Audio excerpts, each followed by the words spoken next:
নমস্কার। সনাতনী প্রচার পর্বে আপনাদের সকলকে স্বাগত। বেদান্ত হিলিং প্রচার পর্বে আপনাদের সনাতনী ও বৈদিক শাস্ত্রের যে ব্যাখ্যা, সেই ব্যাখ্যা নিয়ে আমি সর্বদাই হাজির থাকি।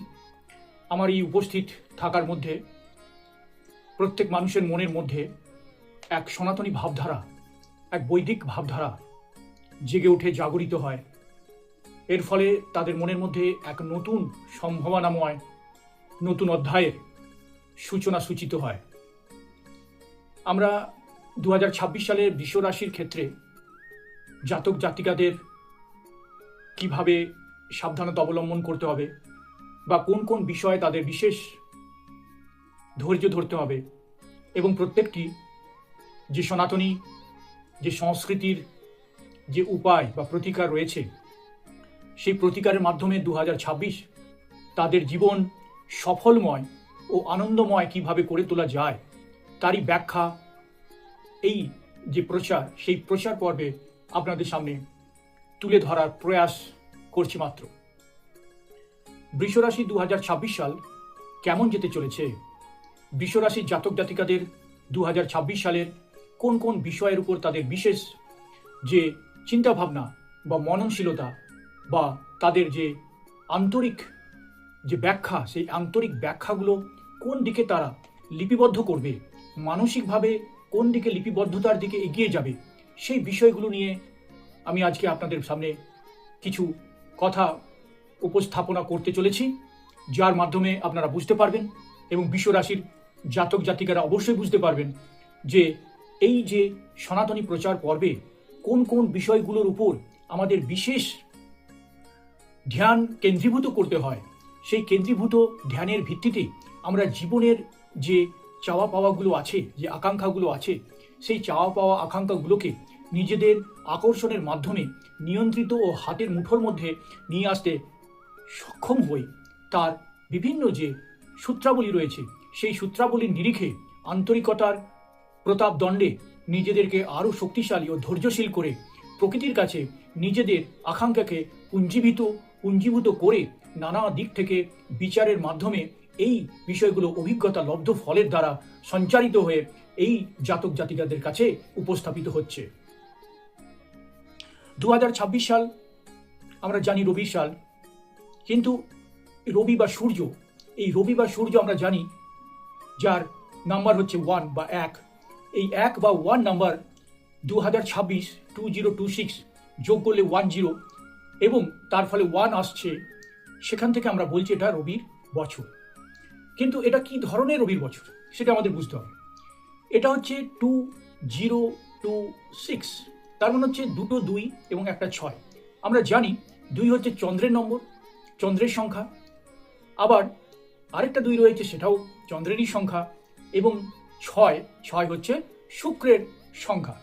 তাহলে এখানে রবি যদিও এখানে নেতৃত্ব দিচ্ছে, রবির নম্বর যেটা, রবির সংখ্যা, সেটা নেতৃত্ব প্রদান অবশ্যই করছে, কিন্তু সেটা 2026 দ্বারা, অর্থাৎ চন্দ্রের 2 ঘর, আবার 0 যার কিছু ব্যাখ্যা এখানে নেই, আবার 2 হচ্ছে চন্দ্রের, আবার 6 হচ্ছে শুক্রের।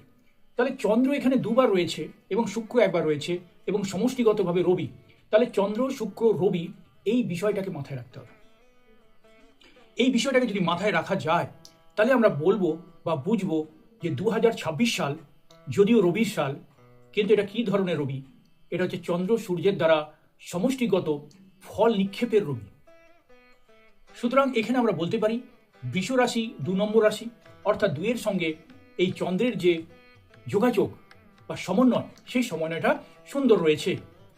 আবার 6 শুক্র, সেই শুক্র হচ্ছে বৃষ রাশি, বৃষ রাশির নিজস্ব যে রাশিগত গ্রহের অবস্থান, সেটা হচ্ছে শুক্র গ্রহ। সুতরাং 2026 সালের মধ্যে 6 যে অবস্থান এবং বৃষ রাশির নিজস্ব যে শুক্রের অবস্থান, সেই 6 নম্বর দ্বারা সুন্দর একটা সমন্বয় রয়েছে। সুতরাং 2 চন্দ্র এবং 6 শুক্র দুটোই বৃষ রাশির ক্ষেত্রে একটা পজিটিভিটি বা ধনাত্মক যে তরঙ্গ, সেই ধনাত্মক তরঙ্গ বৃষ রাশির জাতক জাতিকাদের ক্ষেত্রে অবশ্যই গ্রহণযোগ্য এবং সেটা তাদের সুফল প্রদান করবে বলে মনে করা হচ্ছে। আবার রবির 1, এই রবির 1 সংখ্যাটি 1 বা 1 সংখ্যাটি রবির সাথে শুক্রের যদিও ভালো খারাপ কিছুই নয়, কিন্তু ততটা ভালো নয়, ভালোর মতন ততটা নয়। কিন্তু বৃষ রাশির ক্ষেত্রে 2 নম্বর মাস অর্থাৎ ফেব্রুয়ারি মাস, 4 নম্বর মাস অর্থাৎ এপ্রিল মাস এবং 6 নম্বর মাস অর্থাৎ জুন মাস খুব পজিটিভ, খুব ভালো যেতে চলেছে। 2026 সালের ফেব্রুয়ারি, এপ্রিল এবং জুন এই 3টি মাস যথেষ্ট ভালো হতে চলেছে বৃষ রাশির জাতক জাতিকাদের ক্ষেত্রে। এক্ষেত্রে তাদের কর্মে পদোন্নতি, নতুন চাকরি বা জব পাওয়ার ক্ষেত্রে সুযোগ সৃষ্টি এবং সুযোগ বৃদ্ধি, সরকারি চাকরি পাওয়ার ক্ষেত্রে অবশ্যই তাদের একটা বেনিফিট এখানে তারা গেইন করতে পারবে, একটা সুযোগ তারা অবশ্যই পাবে। সরকারি চাকরির যারা চেষ্টা করছে, যাদের জন্মছক খুব সুন্দর এবং বিশেষ কোনো জন্মছকে অসুবিধে নেই, কোনো গ্রহ প্রয়োজনের কোনো গ্রহ নিচস্থ বা একাধিক ঘরে মধ্যে নানা ধরনের যে সমন্বয়, সেই সমন্বয়ের অভাব এবং কোনো খারাপ গ্রহ দ্বারা দৃষ্ট যদি না হয়ে থাকে, তাহলে তাদের ক্ষেত্রে সরকারি চাকরির ক্ষেত্রে অবশ্যই একটা বাড়তি মাইলস্টোন তারা পেয়ে যেতে পারে। এবং যাদের জন্মছকে ব্যক্তিগতভাবে কোনো অসুবিধা বা গ্রহ নিচস্থ কিংবা চার্ট সুবিধাজনক স্থানে অবস্থান করছে না, তাদের অবশ্যই যোগাযোগ করে তাদের বিভিন্ন উপায়ের মাধ্যমে নিজের যে খারাপ জায়গাগুলো আছে সেই খারাপ জায়গাগুলোকে শুধরে নিয়ে তারাও এই বছরের যে সুফল, সেই সুফলগুলোকে লাভ করতে পারে। এই সুফল লাভের মাধ্যমে তারা জীবনের এক সুন্দর অধ্যায় এই বছর তারা গ্রহণ করতে পারে, বাঁচতে পারে, আনন্দময় জীবন কাটাতে পারে। সুতরাং আমরা বলতেই পারি যে 2026 সাল বৃষ রাশির জন্য খুব একটা খারাপ নয়।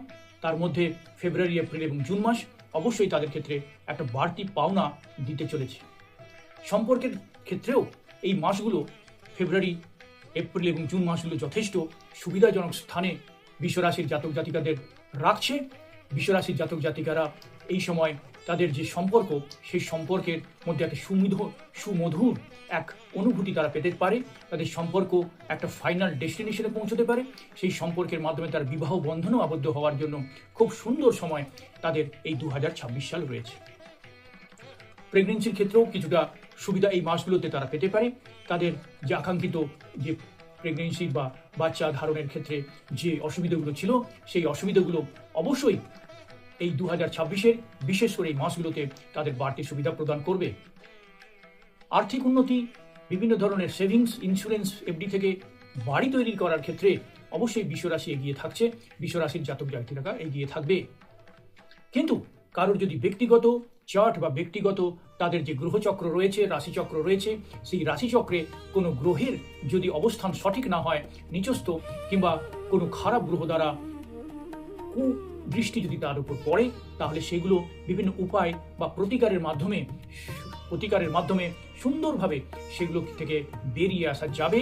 সেই জন্য অবশ্যই যোগাযোগের মাধ্যমে নিজেদেরকে তুলে ধরুন, নিজেদেরকে বুঝুন এবং বিভিন্ন ধরনের যে গাইডেন্স আছে সেই গাইডেন্স ফলো করতে হবে। এঞ্জেল নাম্বার, মন্ত্রা, তন্ত্রা, যৌগিক ক্রিয়া, মৌলিক ক্রিয়া এবং নানা ধরনের যে সুইচ ওয়ার্ড আছে এবং ভগবানের নামগান এবং বিভিন্ন ধরনের জেমস্টোন থেকে, ক্রিস্টাল থেকে নানা ধরনের রেমিডিয়াল মেজার্স রয়েছে। সেই রেমিডিয়াল মেজার্সের মাধ্যমে নিজের যে ছোটোখাটো খারাপ দিকগুলো রয়েছে ছকের মধ্যে, সেগুলোকে সারিয়ে তুলতে হবে। এর ফলে তারা নিয়মিতভাবে 2026 সালে প্রত্যেকটা মাসে, প্রত্যেকটা দিনে তার পজিটিভ ভাইব্রেশন তারা অবশ্যই লাভ করবে। তবে এর সাথে মনে রাখতে হবে যে আগস্ট, নভেম্বর এবং ডিসেম্বর, 8 নম্বর মাস, 11 নম্বর মাস এবং 12 নম্বর মাস, এই 3টে মাস বৃষ রাশির জাতক জাতিকাদের অবশ্যই সাবধানে থাকতে হবে। এই মাসগুলো তাদের কিছুটা হলেও নেগেটিভ এফেক্ট দিতে পারে এবং যাদের চার্টে একটু অসুবিধা বেশি রয়েছে তাদের ক্ষেত্রে কিন্তু খুব বেশ সাবধানে থাকতে হবে। বিভিন্ন যানবাহন দুর্ঘটনাজনিত ভাড়া থেকে কোনো ভাইরাল ফিভার, ঠান্ডা লাগার ভাইরাল ফিভার থেকে শুরু করে নানান ধরনের হেলথ ইস্যু তাদের হতে পারে, অসুখ বিসুখ হতে পারে এবং দুর্ঘটনাজনিত নানা ধরনের যে অসুবিধা, সেই অসুবিধা থেকে নিজেদেরকে আরও প্রোটেক্ট করে রাখার প্রয়োজন রয়েছে। এই 3টে বিশেষ মাসে, 8 নম্বর মাস আগস্ট এবং তার সাথে সাথে নভেম্বর এবং ডিসেম্বর 11, 12 নম্বর মাস, এইগুলোতে তাদের বিশেষভাবে খুব সাবধান থাকতে হবে, খুব সাবধানতা অবলম্বন করতে হবে। ফলত তাদের বাকি সময়গুলো কিন্তু খুব সুন্দরভাবে চলবে। সুতরাং বৃষ রাশির জাতক জাতিকাদের ক্ষেত্রে বিদেশে ভ্রমণের যোগ রয়েছে, বাড়ি তৈরি করার যোগ রয়েছে। বিভিন্ন ধরনের যে আর্টিস্ট যারা রয়েছেন, যারা আর্টিস্টিক ওয়ার্ক করেন, যারা কোনো মিডিয়া লাইনে রয়েছেন বা যারা কোনো আঁকা বা শিল্পকলার সাথে যুক্ত, আর্টের সাথে যুক্ত, নানান ধরনের শিল্পকলা হতে পারে, সাহিত্য চর্চার সঙ্গে যুক্ত, বা কবিতা বা সিনেমা, গান, গল্প এই ধরনের কাজের সঙ্গে যুক্ত, নানান ধরনের মিডিয়া বা সোশ্যাল মিডিয়ায় নিজেদের যে গুণাগুণ আছে সেগুলো ভিডিওর মাধ্যমে প্রকাশ করে আপনারা সমাজ মাধ্যমে নিজেদেরকে আরও প্রতিষ্ঠিত, আরও জনপ্রিয়তার দিকে এগিয়ে নিয়ে যেতে পারেন। 2026 সাল আপনাদের পক্ষে এই ইঙ্গিত দিচ্ছে। সুতরাং বৃষ রাশির ক্ষেত্রে এইটুকুই বলবো, 2026 সাল তাদের জন্য যথেষ্ট ভালো, এবং বেছে বেছে মাসগুলোতে তারা নিজস্ব যে ইচ্ছা আকাঙ্ক্ষা রয়েছে সেগুলোকে এগিয়ে নিয়ে যাওয়ার চেষ্টা করবেন। ধন্যবাদ। রাধে রাধে। জয় শ্রীরাম, জয় শ্রীকৃষ্ণ।